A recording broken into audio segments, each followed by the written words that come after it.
문재인 정부 출범 후 첫 정기국회 오늘부터 100일간 열리게 됩니다. 어떤 부분 살펴보면 좋을까요?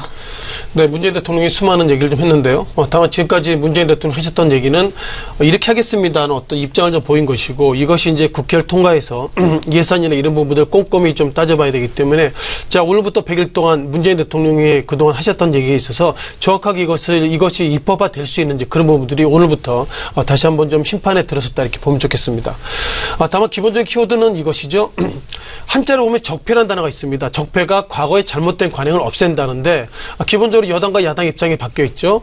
여당 같은 경우에는 이거는 적폐를 청산하는 과정이다는 평가를 가지고 있고, 또한 과거 여당이 야당 됐는데 야당 입장에서 보면 이렇게 매 정권마다 이렇게 적폐 청산 하기 때문에 이것은 뭐 신적폐다 이렇게 좀 엇갈린 부분이 있습니다. 물론 주식하시는 분을 비롯해서 한국민들은 그동안 많은 정권들을 좀 보셨기 때문에 최근에 이런 일련 행동을 보면 이것이 적폐 청산인지 아니면 또 새로운 또 정권이 들어와서 과거 정권 간의 이런 마찰인지 그런 모습들이 상당히 고민이 있는데요. 지난 시기에도 뭐 포스코를 비롯해서 몇몇 소위 공기업들이 계속 사장들이 바뀌는 과정에서 검찰 수사 이런 것을 보면 이것이 적정한 판단인지 아니면 새로운 어떤 정권이 들어섰기 때문에 이런 판단인지 좀 헷갈린 부분들이 많이 있다 이렇게 보겠습니다.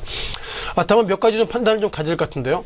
자, 문재인 대통령이 지난 시기에 이런 코멘트를 했습니다. 178조를 들여서 재원을 마련해야 되겠다는 평가를 가지고 있고요. 그 가운데 하나가 100대 국정과제라고 그럽니다. 물론 상당히 많은 얘기 있는데요. 다만 이 100대 국정과제를 보면서 야, 이게 다 정말 실현된다면 한국이 지금보다 주가가 상당히 상승할 수 있는 여력, 그리고 경제 민주화 되는 것은 아닌가, 이런 어떤 호기를 가지고 있는데, 이런 100대 판단 관련돼서 과연 얼마나 입법이 될 부분인지 그런 부분들이 오늘부터 좀 다시 한번 정리해 볼 필요 있는 것 같습니다.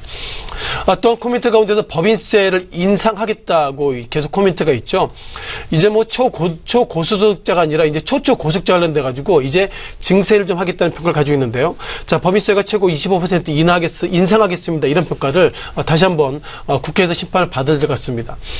다만 트럼프 대통령이 오늘 새벽에 이런 얘기했습니다. 자, 법인세를 인하하겠습니다. 평가를 가지고 있고요.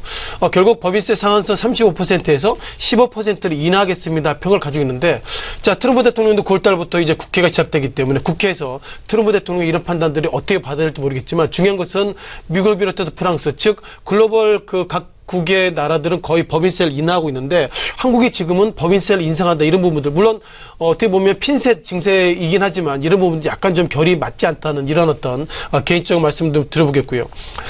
또한 여러 가지로 뭐 복지 관련돼서 429조, 즉 내년에는 429조를 그만큼 복지나 이런 부분에 의해서 올해보다 많이 소위 편성을 더 증액을 했는데요. 자, 그 가운데 3분의 1 정도, 3분의 2 정도가 결국 복지 부분이기 때문에 결국 현 정부가 올해 넘어서 내년에, 즉 상대적으로 소외계층을 상당히 복지를 많이 하겠습니다 평가를 가지고 있고요. 자, 그럼에도 불구하고 이제 야당이죠.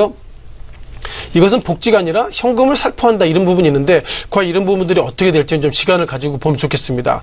다만 중요한 것은 건설업종에 대한 부분인데요. 내년에 2018년도가 예상보다 증산을 했는데, 자, 그럼에도 불구하고 내년 같은 경우는 SOC 투자를 지금보다 더 줄이겠다는 얘기하고 있습니다. 기본적으로 우리가 편성 이렇게 증액을 하면 과거에는 SOC, 즉 건설 쪽에 많이 투자해가지고 예상보다 어떤 업종 가운데도 건설업종에 그만큼 많은 소위 인력들이 투입되어 있기 때문에 SOC 투자라면 그것이 결국 또 일용직을 비롯해서 근로자들에게 그만큼 캐시가 가고 그것이 내수를 좋아지는데요. 예상보다 내년에 정부는 SOC 투자 가운데서 건설은 이제 거의 다 잘 안정됐기 때문에 건설 투자 안 하겠다, 그런 부분들이 상당히 고민인 것 같습니다. 이 시각 현재 GS건설 그리고 현대산업개발이 오늘은 기본적으로 400원 정도 상승을 좀 보이겠는데요. 자, 중요한 것은 올해가 아닙니다. 과연 내년에 이렇게 소위 내년 예산 가운데 이렇게 증액이 되지 않는다면 건설업종 올해 넘어서 내년은 지금보다 부정적이다 이렇게 말씀드려보겠고요.